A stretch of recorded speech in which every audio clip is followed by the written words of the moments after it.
Yes. Good morning, everyone. Good morning, बेटा. Good morning. Yes. देखो बताया तो था मैंने आप लोगों को लास्ट क्लास में. आप लोगों को लास्ट क्लास में आप बता चुका हूं कि आप लोगों का first chapter, second chapter, then उसके बाद आप लोगों का second book. First chapter, second chapter and second book. Second book पूरी. सेकंड बुक में आप लोगों के 9, 10, 11, 12, 13 एंड 14 ये चैप्टर्स हैं. इसमें हम लोग 9, 10, 12, 13, 14 कर चुके हैं. 11 बचा हुआ है. ये चैप्टर हो जाएगा 2-3 दिनों में. इसके बाद 11 ही करना है. बस छोटा सा चैप्टर है, बहुत फोटोलाइटिक इफेक्ट वाला. वो करके आप लोगों को हाफ ईयर एग्जाम में बैठना है. पूरी सेकंड बुक और फर्स्ट सेकंड चैप्टर. ओके. आप लोगों की क्लासेस ऑनलाइन चल रही है, तो इस वजह से आप लोगों को सेकंड बुक थोड़ी इजी रहेगी. कंपैरेटिवली हमेशा सेकंड बुक इजी पड़ती है. 11th में भी आप लोगों की यही खेल था. फर्स्ट बुक आप लोगों के most of derivations first book में थे. सेकंड बुक में थ्योरी ऐड हो जाती है डेरिवेशन के साथ. ऐसा ही 12th में भी यही है आप लोगों का. 12th में भी आप लोग देख ही चुके हो. थ्योरी प्लस डेरिवेशंस है सेकंड बुक में, तो आप लोगों के लिए कंपैरेटिवली इजी पड़ेगा. और जो फर्स्ट बुक है उसमें डेरिवेशन आप लोग देख ही रहे हो. थ्योरी तो बहुत मामूली सी थ्योरी होती है, तो कंपैरेटिवली इजी होगा आप लोगों के लिए हाफ ईयरली एग्जाम. दूसरी चीज, हाफ ईयरली एग्जाम ढंग से देना है, काफी इजी होगा. आप लोगों के 30 मार्क्स के तो 2 पेपर होने वाले हैं. ऑब्जेक्टिव आप लोगों को पता ही है. आप लोगों के 20 मार्क्स आजकल ऑब्जेक्टिव के आने लग गए, तो इस बार 60 मार्क्स कर दिया हाफ ईयरली में. और क्या चाहिए. 60 मार्क्स का ऑब्जेक्टिव है. आप लोगों को गूगल फॉर्म पे जाना है, क्लिक करना है, ऑप्शन देने हैं और करना है. बस सीधा सा जवाब है, बहुत इजी सा. ठीक है ना. प्लस फिर 60 मार्क्स के ऑब्जेक्टिव होंगे आप लोगों के. 2 पेपर आएंगे 30 मार्क्स के. 30 मार्क्स का एक पेपर, नेक्स्ट 30 मार्क्स का एक पेपर. अलग अलग टाइम स्लॉट्स में आप लोगों को करना पड़ेगा. हर एक क्वेश्चन 1 मार्क का होगा, तो 1 मार्क का तो 30 क्वेश्चन 30 मार्क्स हो गए. और सेकंड पेपर भी ऐसा होगा नेक्स्ट टाइम स्लॉट के अंदर. और देन उसके बाद आप लोगों को रिटर्न असेसमेंट होगा आप लोगों का, तो उसमें असाइनमेंट टाइम मिलेगा आप लोगों को. असाइनमेंट में कुछ क्वेश्चंस होंगे 20 मार्क्स के, तो आप लोगों को गिवन टाइम स्लॉट के अंदर आप लोगों को कर वो वही जैसे मैं भी करवाता हूँ आप लोगों से, स्क्रीनशॉट लेकर के आप लोगों को पीडीएफ बना करके मुझे मेल आईडी पर सेंड करनी होगी. बस अभी आप लोग व्हाट्सएप पे कर रहे हो, उस टाइम मेल आईडी पे कर देना सेंड. ठीक है ना. जीमेल पे कर देना, तो कोई दिक्कत नहीं आएगी इतनी. काफी इजी है. सारी दिक्कत आप लोगों के पढ़ने में आने वाली है कि पढ़ते कैसे हो. कॉन्सेप्चुअल क्वेश्चन आने वाले हैं. ऐसा मत सोचना कि सर डेरिवेशन तो आएंगे नहीं, ऊपर से पढ़ लेंगे काम हो जाएगा. कॉन्सेप्चुअल क्वेश्चन आते हैं फिजिक्स में. आप लोग पता है, ये देख चुके हो 11th में भी. जिनको फॉर्मूलाज ध्यान है, कॉन्सेप्ट ध्यान है कि कैसे होता है, वो तो अटेम्प्ट कर पाएंगे. अदरवाइज वो क्वेश्चंस छूट जाएंगे आप लोगों के. थोड़ा सा सीरियसली पढ़ना. ऑनलाइन एग्जाम है, इस वजह से आप लोगों का ऑफलाइन वाला पैटर्न नहीं हो पा रहा है. लेकिन आप लोग ये जरूर समझना कि बोर्ड का जो एग्जाम होगा सीबीएसई का, वो आप लोगों का ऐसे नहीं होने वाला है ऑब्जेक्टिव बेस पर. वो तो आप लोगों को थ्योरी ही चलेगा. तो प्रैक्टिस तो बेटा उसी की करनी है 10th और 12th वालों को. ये सारा खेल जो है ये लोकल क्लासेज है उनके लिए हो रहा है. तो इसलिए पैंडेमिक है, इस वजह से आप लोगों का भी यही सिस्टम कर दिया है, क्योंकि ऑप्शन नहीं बचता है. ठीक है ना. बाकी प्रिपेयर आप लोगों को पूरा थ्योरी पेपर के लिए होना है, जो आप लोगों का 3 घंटे में होने वाला है. खुश नहीं हो जाना है कि हाँ सर बहुत बढ़िया हो गया. क्या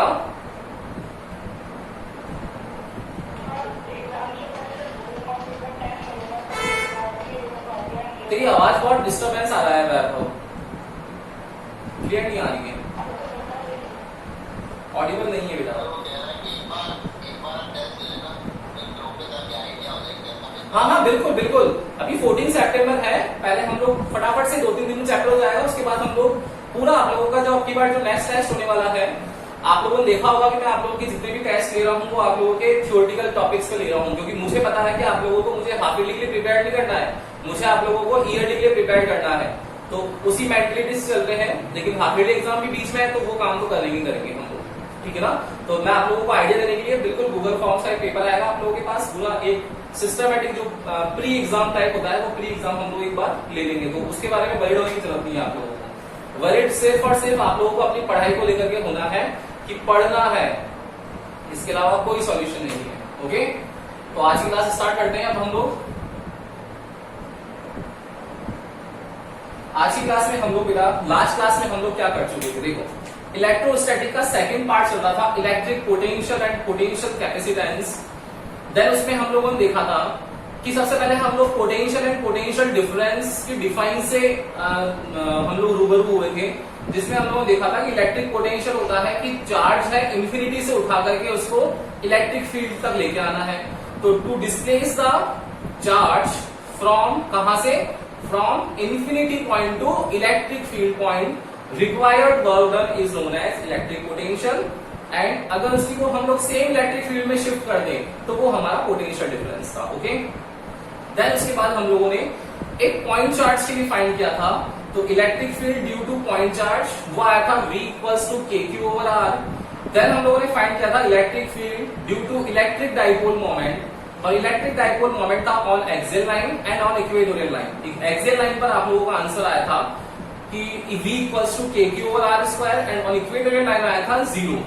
फिर देखा था हम लोगों ने due to system of charge, system of charge में हम लोगों ने देखा था कि V इक्वल्स टू आया था K समेशन साइन को सिग्मा से रिप्रेजेंट कर रखा है, और इसको हम लोग इनिशियलाइज करते हैं I equals to 1 to n तक। तो आंसर क्या आया था final, V equals to K sigma QI/RI, और I को इनिशियलाइज कर रखा है 1 to n। देन उसके बाद में हम लोगों ने इलेक्ट्रिक पोटेंशियल फाइंड किया था एट द एंगल थीटा, वहां पर आया था आप लोगों के पास KP cos theta over R² minus A² cos² theta. ये काम हम लोग कर चुके हैं। इसके आगे की कहानी आज से स्टार्ट करनी है, और कहानी में जो नेक्स्ट टॉपिक है जो डिफाइन में पूछा जा रहा है आप लोगों से 1 मार्क्स में, वो है equipotential surface. Equipotential surface, yes, word से क्लियर है क्या होना चाहिए। इक्वी मतलब किसका है, इक्वल है, पोटेंशियल, कोई भी एक ऐसा सरफेस जिसका पोटेंशियल इक्वल हो जाए, इक्वी पोटेंशियल, बस खत्म कहानी। बहुत इजी हो गया, देखना क्या है, the surface on which, the surface on which electric potential remains constant, then that surface is known as equipotential surface। Okay, तो ऐसी सरफेस जहां पर पोटेंशियल हमारा कांस्टेंट हो वो इक्विपोटेंशियल सरफेस होती है। इसके कुछ पॉइंट्स हैं, वो पॉइंट्स काफी इंपॉर्टेंट है। क्या पॉइंट्स हैं वो देखते देखो, 1 by 1 देखेंगे। फर्स्ट पॉइंट है बेटा कि the surface on which electric potential remains constant. देखना, इलेक्ट्रिक पोटेंशियल को कांस्टेंट करना है, कैसे करेंगे देखो बेटा, मैं बोल रहा हूं कि अगर आप लोगों के पास में एक इलेक्ट्रिक फील्ड है, इस इलेक्ट्रिक फील्ड में कोई पॉइंट ए है, यहां पे कोई चार्ज रखा हुआ है Q0, इसको उठाया और हम लोग कोई पॉइंट बी तक ले गए, तो पॉइंट बी तक ले गए तो जो वर्क डन करना पड़ेगा वो वर्क डन क्या होगा, हमारा पोटेंशियल डिफरेंस होगा। तो क्या लिखते हैं हम लोग, V कहां पहुंच गए हम लोग, from A to B, VAB equals to क्या होता है, W/Q0। यही क्या है, फर्स्ट डे फर्स्ट क्लास में ये पोटेंशियल डिफरेंस है। इसको कैसे लिख सकते हैं हम लोग, VB minus VA, VB minus VA equals to क्या होगा, W/Q0। क्लियर। अब देखना, अब ये तो कॉन्सेप्ट था किसका, पोटेंशियल का। अब डिफाइन लिखेंगे किसकी, according to EPS, according to equipotential surface.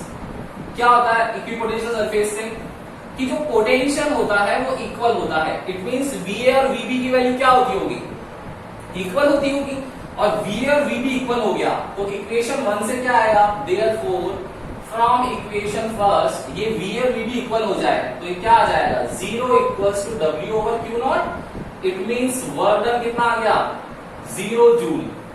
देखो कितना इंपॉर्टेंट रिजल्ट आया है कि फर्स्ट पॉइंट होगा हमारा कि on the equipotential surface the work done to shift the charge is 0। क्या करेंगे हम लोग कि इक्विपोटेंशियल सरफेस जो है उस पर वर्क डन जो आ रहा है हमारा वो कितना आ रहा है, 0 आ रहा है। कितना इंपॉर्टेंट है वो देखना। अब मुझे बताओ कि हर एक सिटी के अंदर जो लाइट आती है वो कहां से आती है, पावर हाउस से आती है। और पावर हाउस के पास कहां से आती है बेटा लाइट? जैसे अभी हम लोग जिस सिटी में है, हम लोग बोले कि हमारे घरों में जो लाइट आ रही है वो कहां से आ रही है, पावर हाउस से आ रही है। बिल्कुल आ रही है पावर हाउस से। और पावर हाउस के पास कहां से आ रही है? जहां पर पावर रिएक्टर है हमारा न्यूक्लियर रिएक्टर रावतभाटा, वहां से ट्रांसफर होकर आ रही है। आ रही है ना। अब मुझे बताओ कि न्यूक्लियर रिएक्टर से ऐसा है क्या कि कोई ताकत है जिसको भगवान ने बना करके फेंक दिया और यहां पर आ गई? ऐसा है क्या? नहीं है ना। क्या है कि पोल्स लगा रखे हैं हम लोगों ने, उन पोल्स के जरिए लाइट का ट्रांसफॉर्मेशन हो रहा है। ये तो मानते हो, बिल्कुल एग्री हो इस चीज में तो, कि पोल्स लगा रखे हैं, उन पोल्स के ऊपर वायर्स हैं, उन वायर्स से इलेक्ट्रिसिटी का ट्रांसमिशन होता है। ये transmission kilo volt, mega volt, giga volt इसके अंदर होता है। आप लोगों ने अपने बिल के ऊपर देखा होगा कि लिखा हुआ होता है 33 केवी, 11 केवी, कहीं लिखा हुआ होता है 220 वोल्ट किलो वोल्ट। तो ये ट्रांसफर करते हैं ट्रांसफार्मर में। आगे आएगा आप लोगों के 6th चैप्टर में ट्रांसफार्मर, उसको भी पढ़ेंगे। अभी के लिए क्या समझना है आप लोगों को कि सर हमारे पावर हाउस से घर में लाइट आ रही है, तो पावर हाउस से जो लाइट आ रही है वो वायर्स के जरिए आ रही है, पोल्स लगा रखे हैं। तो बेटा पावर हाउस में जो लाइट होगी वो क्या है? इलेक्ट्रिसिटी है। इलेक्ट्रिसिटी किसकी वजह से होगी? चार्ज की वजह से। तो चार्ज वहां से लेकर के घर तक ट्रांसफर हो गया ट्रांसफर। तो पता पड़ा कि डिस्टेंस ज्यादा है तो एनर्जी का लॉस तो बीच में ही हो गया। अब पता पड़ा हमारे जो घर में आ रही लाइट वो तो बहुत कम एनर्जी की आ रही है। ऐसा होता है क्या?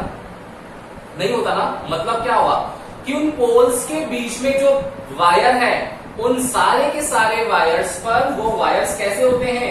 इक्विपोटेंशियल सरफेस वाले होते हैं। कैसे होते हैं? बोलो कैसे होते हैं?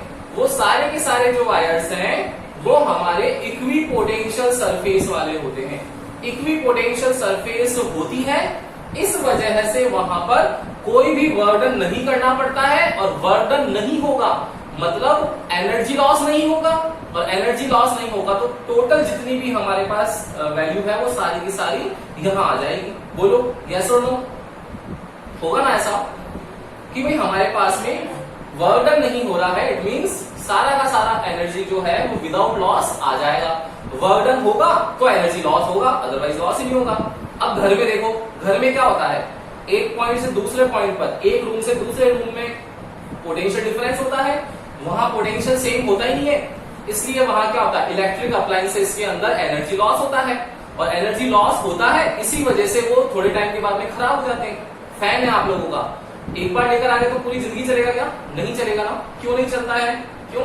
क्योंकि वहां पर एनर्जी लॉस हो रहा है। एनर्जी लॉस की वजह से वो रिड्यूस होता जाता है, कंटिन्यूस की एफिशिएंसी रिड्यूस होती जाती है। यही हम लोग पहले भी पढ़ के आए, कार्नोट इंजन था कि अगर सिंक को अगर हम लोग एनर्जी ट्रांसफर नहीं करें तो हमारा सब कुछ सही रहेगा, लेकिन सिंक को एनर्जी ट्रांसफर होती थी 11th क्लास में, इसलिए वो कभी भी रेफ्रिजरेटर, हीट इंजन कभी भी इन्फिनिटी टाइम तक वर्क नहीं कर सकते।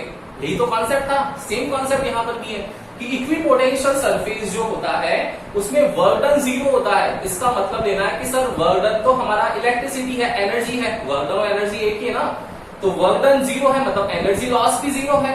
एनर्जी लॉस नहीं है, इट मींस जब एनर्जी लॉस होगा ही नहीं तो हम लोगों के पास में जितना भी वहां से ट्रांसफर किया है पावर हाउस से, उतना का उतना हमारे पास कन्वर्ट हो जाएगा। बोलो यस और नो। आया क्या समझ? क्लियर है ना? बोलो क्लियर है? तो क्या पॉइंट्स हो जाएंगे?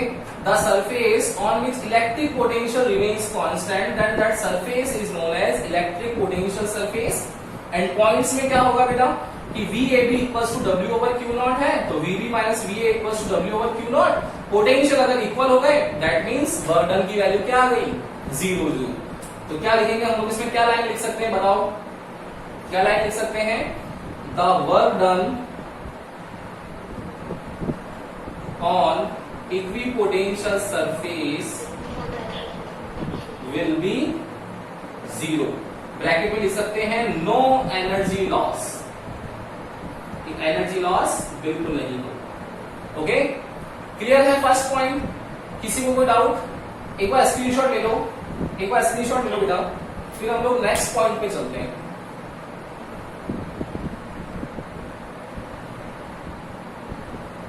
यस, ले लिया स्क्रीनशॉट? आप देखो,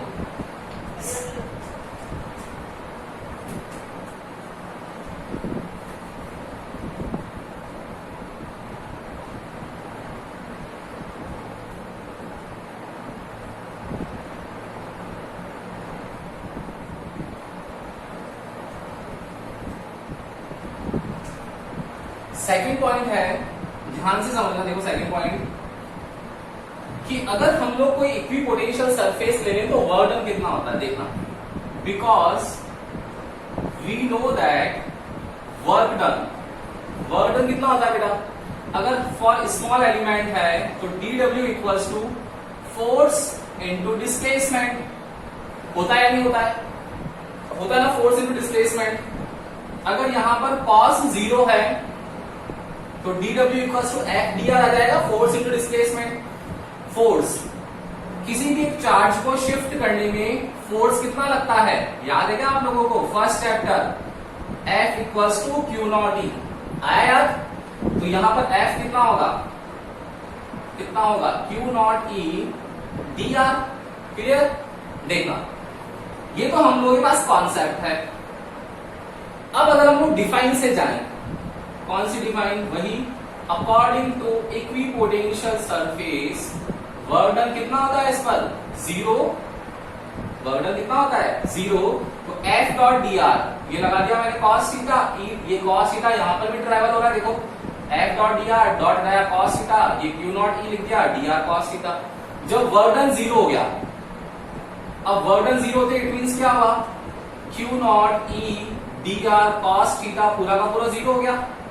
आप लोगों को पता है कि चार्ज तो 0 नहीं हो सकता, Q नॉट 0 नहीं होगा, इट मींस ये वाला कंपोनेंट 0 होगा। इसका मतलब क्या होगा? It means E D R cos theta 0 हुआ होगा।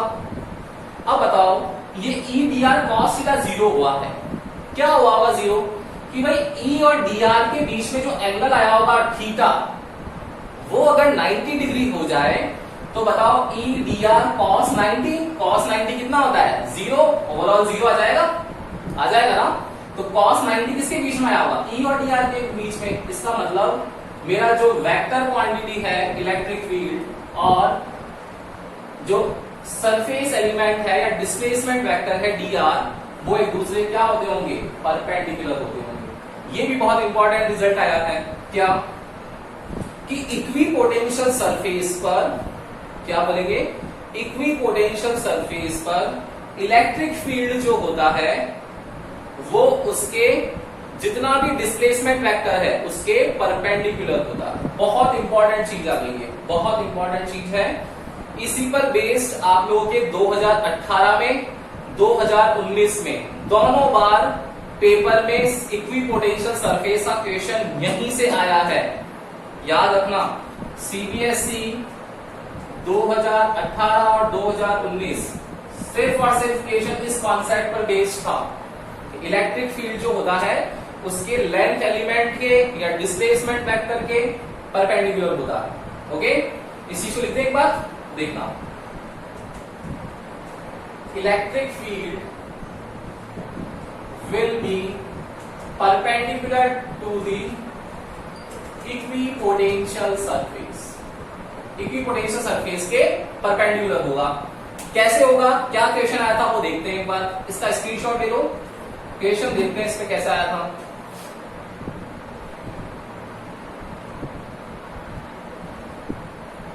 Yes, clear?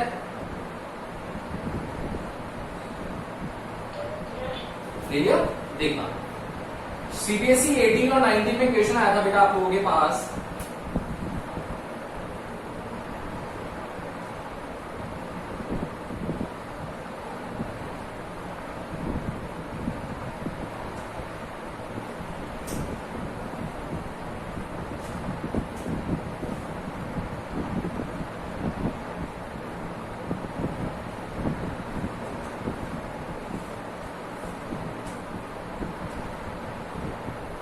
Draw the equipotential surface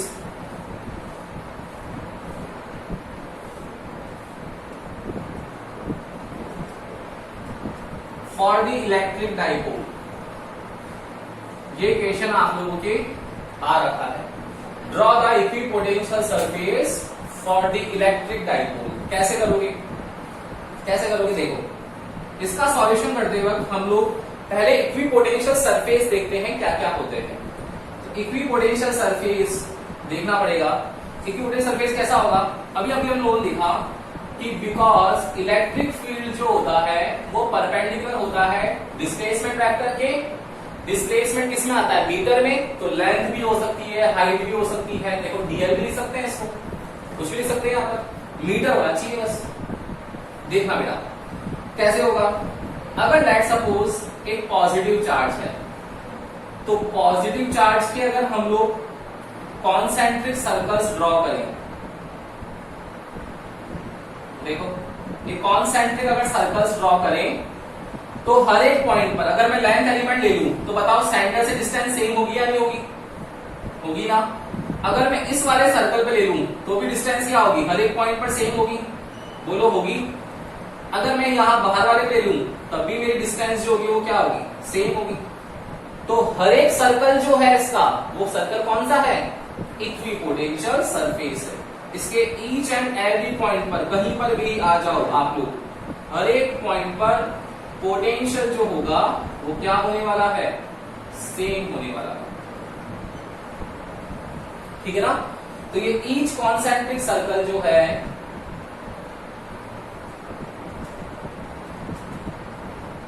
वो क्या है मेरा? इक्विपोटेंशियल सरफेस है। क्यों है? क्योंकि देखो डिस्टेंस सेम है डिस्टेंस सेम, हर जगह से डिस्टेंस सेम होगी, तो उस पॉइंट पर इलेक्ट्रिक फील्ड भी क्या होगा? सेम होगा। पहली चीज। दूसरी चीज, इलेक्ट्रिक फील्ड क्या होगा? इसके परपेंडिकुलर होगा। देखो ये एलिमेंट है तो इसका परपेंडिकुलर ये हो गया। अगर ये एलिमेंट ड्रॉ कर दिया इसका परपेंडिकुलर ये हो गया, यहां कर दिया इसका परपेंडिकुलर, यहां कर दिया इसका परपेंडिकुलर, तो ऑलवेज कैसा आएगा? परपेंडिकुलर आएगा। ये तो हो गया फर्स्ट डायग्राम। क्लियर? किसके लिए ये डायग्राम? किसके लिए है? First for positive charge. अब अगर आप लोगों को कोई सरफेस दे दी, देखना क्या होगा। ऐसा दे दिया, प्लेट टाइप का दे दिया, कोई रेक्टेंगुलर शेप ऐसे दे दिए। दूसरा दे दिया, ये दे दिया, ये ऐसे दे दिया। तो ये क्या होगा? ये सारी की सारी इक्विपोटेंशियल सरफेस होगी। कब?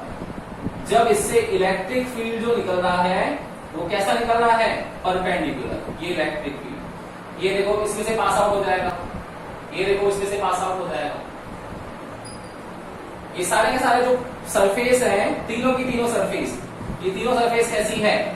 इक्विपोटेंशियल सरफेस है, ईपीएस है। बोलो आया क्या समझ में? कटोगे ना? कोई भी दिक्कत तो बोलना इसके अंदर। बोलो बेटा है क्या? एक बार स्क्रीनशॉट ले लो उसका। और अब हम क्वेश्चन पे चलते हैं। क्वेश्चन है इलेक्ट्रिक डाइपोल, मतलब एक पॉजिटिव चाहिए एक नेगेटिव चाहिए, तो कैसा होता होगा देखते हैं। लिया स्क्रीनशॉट ले लिया? हाँ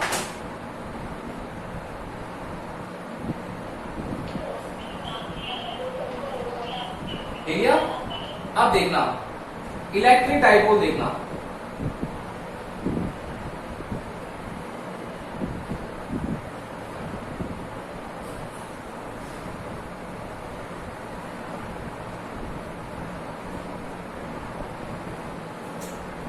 इलेक्ट्रिक डाइपोल देखो कैसा होता है। आप बोलोगे सर एक प्लस क्यू चार्ज होता है, एक माइनस क्यू चार्ज होता है, दोनों एक सर्टेन डिस्टेंस पर अवेलेबल होते हैं, तो कैसा होगा? प्लस क्यू चार्ज है ना, तो पहले तो खुद का इसका इक्विपोटेंशियल सरफेस होगा।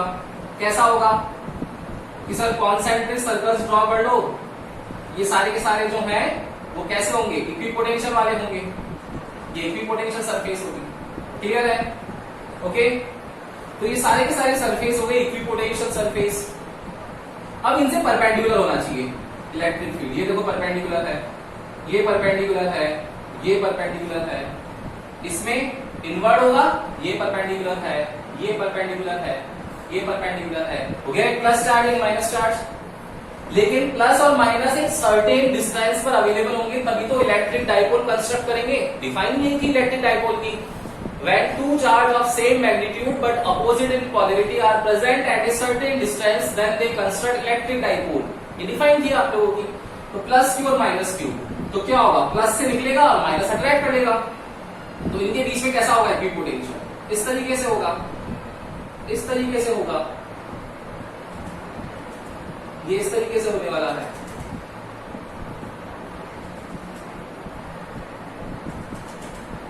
ये देखो, ये सारे का सारा क्या होगा, इक्विपोटेंशियल होगा।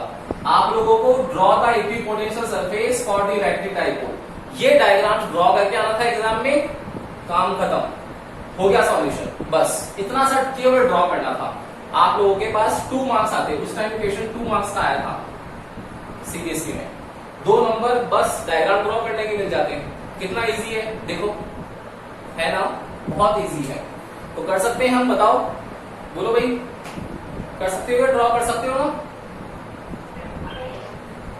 क्लियर है।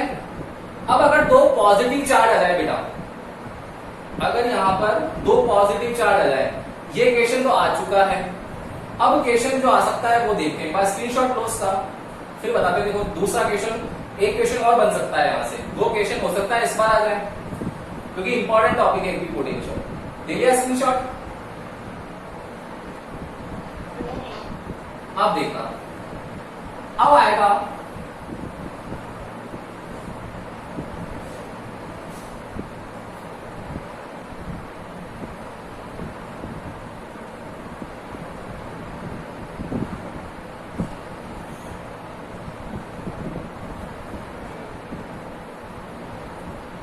सेकंड क्वेश्चन आ सकता है आप लोगों के पास, इंपॉर्टेंट क्वेश्चन होगा ये भी। Draw the equipotential surface for 2 positive charge present at a certain distance. अब की बार ये क्वेश्चन आ जाए, मान लो कि draw the equipotential surface for 2 positive charge, 2 positive charge है, कंडीशन क्या है कि वो दोनों प्रेजेंट होनी चाहिए सर्टेन डिस्टेंस पर, ऐसा नहीं एक यहां पर और एक कहीं और है, दोनों सर्टेन डिस्टेंस पर है, और उनका इक्विपोटेंशियल सरफेस ड्रॉ करना है। कैसे करोगे, देखो इंटरेस्टिंग है ये, बताओ कैसे करोगे। आप लोग बोलोगे कि सर प्लस क्यू बना लो एक, दूसरा प्लस क्यू बना लो, बिल्कुल सही है, बना लो प्लस क्यू। फिर क्या होगा कि सर दोनों प्लस क्यू है, तो कॉन्सेंट्रिक सर्कल्स जो होंगे वो भी इक्विपोटेंशियल वाले होंगे, तो बना लो पहले इक्विपोटेंशियल सर्फेस का कॉन्सेंट्रिक सर्कल बना लो, बना लिया। इसका भी बना लेंगे, बना लेंगे, क्लियर। फिर सर इलेक्ट्रिक फील्ड परपेंडिकुलर होता है आउटवर्ड, ये परपेंडिकुलर आउटवर्ड बना लिया सर, बिल्कुल बना लिया, ये परपेंडिकुलर आउटवर्ड बना लिया सर। यहां तक तो किसी को दिक्कत ही नहीं होनी चाहिए, नहीं होनी चाहिए ना। लेकिन देखना बेटा, ये भी प्लस क्यू, ये भी प्लस क्यू, सर्टेन डिस्टेंस है, मतलब दोनों एक दूसरे के लिए रिपल्सिव फोर्स अप्लाई करेंगे, नहीं करेंगे, बोलो करेंगे ना। और जब रिपल्सिव फोर्स अप्लाई करना चालू हो जाएंगे तो मुझे ये कहानी समझा दो कि रिपल्सिव फोर्स लग गया, तो रिपल्सिव फोर्स के लिए आप लोगों को दोनों के बीच में पोलराइजेशन हो जाएगा। भाई 2 जने हैं आपस में, रिपल्सिव फोर्स मतलब लड़ रहे हैं, तो बताओ क्या कॉन्सेंट्रिक सर्कल बनने वाला है क्या, यहाँ पर नहीं बनने वाला है। उस टाइम पर इसमें पोलराइजेशन आ जाता है और शेप जो होती है थोड़ी सी ऐसे आगे की टाइप रहती है,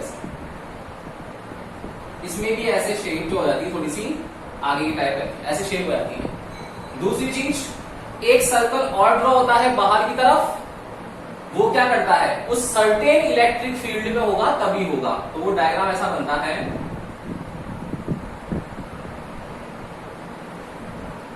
और इस तरीके से डायग्राम बनता है, क्यों, क्योंकि इस पर्टिकुलर फील्ड में रहेंगे तब तक ही रिपल्सिव फोर्स लगेगा और ये शेप आएगा। जब तक वो दोनों एक दूसरे के पास में हैं तब ये केस होगा, दूर चले जाएंगे तो पर्टिकुलर बिल्कुल शेप जो होगा वो सही बन जाएगा। मतलब इलेक्ट्रिक फील्ड लाइंस होगी वो भी थोड़ी सी टिल्ट होनी चाहिए।